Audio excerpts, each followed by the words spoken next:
Aujourd'hui, l'exploration, ce n'est plus explorer des déserts, des montagnes qui ont été cartographiées depuis longtemps.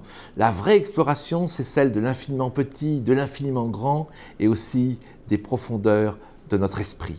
C'est à cela que je vous convie avec un ouvrage exceptionnel où j'ai rassemblé tout ce que j'ai pu recevoir pendant 20 ans de connaissances de la part de tous ces grands scientifiques, ces génies qui font la science. J'ai pu assister à cette science en train de se faire et vous en ramener quelques gouttes de connaissances pour justement mieux comprendre notre univers et surtout nous-mêmes.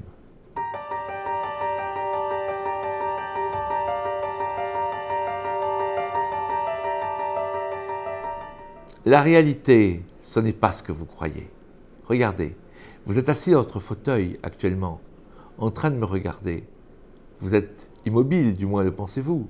Pourtant, actuellement, vous allez à des centaines de milliers de kilomètres à l'heure dans l'espace, car la Terre tourne autour du Soleil et le Soleil tourne autour de la galaxie.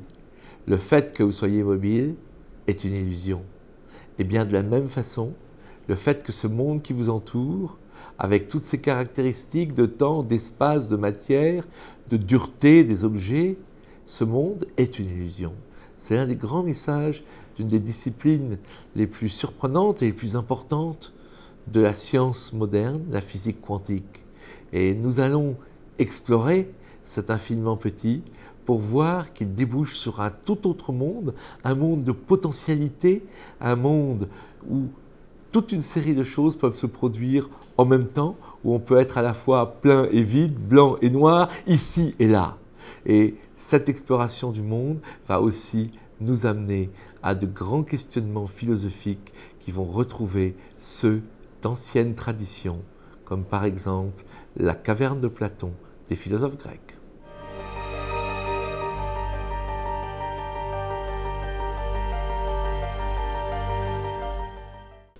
On dit parfois que nous sommes les victimes du fantôme de Copernic qui n'a pas cessé de nous hanter. Regardez, avec Copernic, l'homme n'est plus au centre du monde puisque la Terre tourne autour du Soleil. Mais voilà que le Soleil lui-même n'est plus au centre du monde puisqu'il tourne autour du centre de la galaxie. Et maintenant, la galaxie elle-même n'est plus au centre de l'univers.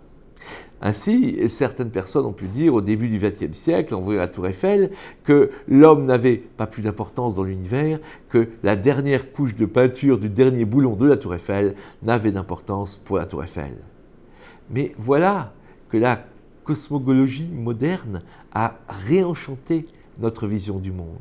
D'abord, elle nous montre que l'univers est sorti de quelque chose de très petit, très chaud, très dense, qui a explosé, la théorie du Big Bang.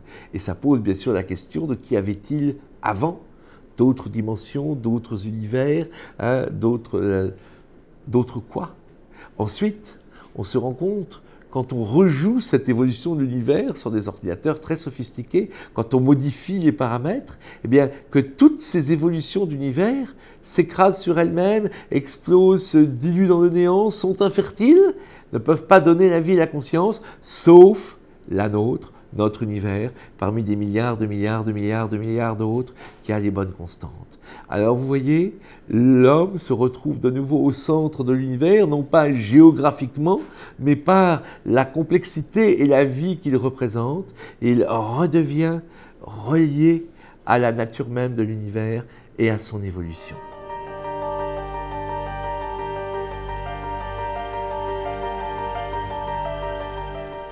Cette évolution de l'univers, elle se continue par l'évolution de la vie. Alors, à quoi est-elle due? Il y a de grands débats là-dessus depuis plus de 200 ans. D'un côté, ceux comme Lamarck disaient « la girafe, en tirant sur son cou, arrive à manger des feuilles plus hautes et dans les arbres, et donc les girafes ont des coups plus longs ». Nous savons que ce n'est pas vrai. Darwin est arrivé en disant « non, c'est parce que les girafes naissent par hasard avec des coups plus longs. Dans les périodes de sécheresse, elles sont évidemment avantagées par rapport aux girafes avec des coups moins longs. Et elles survivent parce qu'elles peuvent manger plus de feuilles. C'est la sélection naturelle. » Et bien sûr, cela fonctionne. On voit bien que les gazelles courent de plus en plus vite pour échapper aux lions et les lions courent de plus en plus vite pour ne pas mourir de faim. Mais est-ce que toute la beauté, la complexité de la nature autour de nous vient de ce genre de processus? Je ne crois pas. On a aujourd'hui beaucoup d'éléments qui nous montrent que la vie est un phénomène beaucoup plus riche, beaucoup plus fascinant, beaucoup plus complexe que ces visions de hasard et de sélection naturelle. Et je voudrais partager certaines des découvertes que j'ai pu faire au contact de toute une génération de nouveaux scientifiques qui génèrent justement une vision de la vie beaucoup plus riche, beaucoup plus intéressante que la vision dont vous avez pu entendre parler dans les grands médias et même au cours de votre éducation.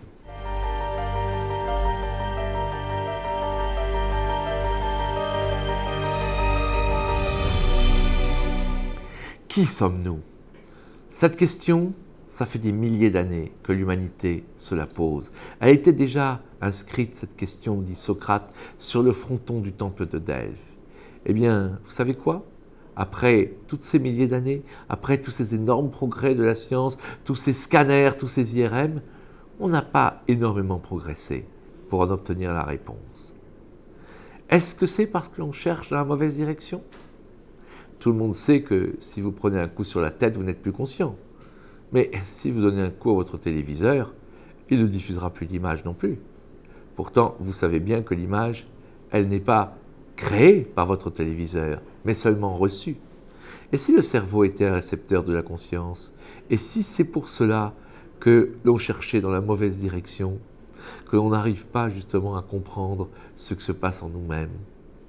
Dans cette partie de l'ouvrage, j'essaierai de vous montrer toute une série de pistes, certaines très audacieuses parce que pas tout à fait officielles, qui pourraient nous inciter à penser que le cerveau est le récepteur d'une conscience universelle et non pas son créateur. Et cela rendrait évidemment non a priori absurde les témoignages de nombreuses personnes et les fondements des grandes traditions qui nous disent que notre existence ne se termine pas avec la mort.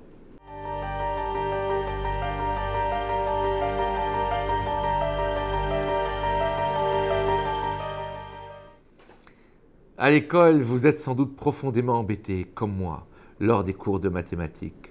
À quoi ça peut servir tous ces chiffres, toutes ces formules qui ne semblent pas avoir grand-chose à voir avec notre vie quotidienne? Et pourtant, les mathématiques sont un domaine extraordinaire. C'est un domaine où il y a peut-être le plus de connexions entre l'homme et un autre monde de toutes les sciences. Comment est-ce possible? Eh bien parce que les grands mathématiciens nous disent qu'ils n'inventent pas les objets mathématiques qu'ils découvrent. Ils les découvrent justement comme des continents, comme l'Afrique. Voyez-vous, on n'invente pas l'Afrique, on la découvre. Eh bien, cette découverte des mathématiques, ce contact avec un autre monde, celui très rationnel des objets mathématiques, nous montre que dans ce domaine-là, au moins, l'esprit humain peut entrer en contact avec un autre monde. Alors, pourquoi ne pas ajouter foi aux témoignages des mystiques de toutes les religions qui nous disent qu'eux aussi entrent en contact avec un autre monde? Et d'ailleurs, les rencontres que j'ai faites avec de grands mathématiciens et les parcours de certains d'entre eux que je décris dans cette partie de l'ouvrage vous montrera une connexion très forte et surprenante entre la mathématique et la mystique. Où arriverons-nous après avoir parcouru l'univers, la matière, la vie, la conscience et même les mathématiques? Eh bien, nous arriverons à une vision unifiée du monde. Et c'est quelque chose de très important. Car l'homme moderne est un homme schizophrène. D'un côté, il a dans son cerveau droit la tradition, le sens, quelle que soit sa religion, l'idée que cet univers est signifiant. D'un autre côté, dans son cerveau gauche, il a la science, la rationalité moderne qui lui dit que cet univers n'a pas de signification. Comment peut-on vivre avec ces deux visions qui paraissent s'opposer? Eh bien, ce que notre parcours va nous permettre d'avoir, c'est une vision cohérente du monde et de nous-mêmes. Nous n'avons plus à choisir entre la raison et la transcendance, car nous pourrons avoir les deux ensemble.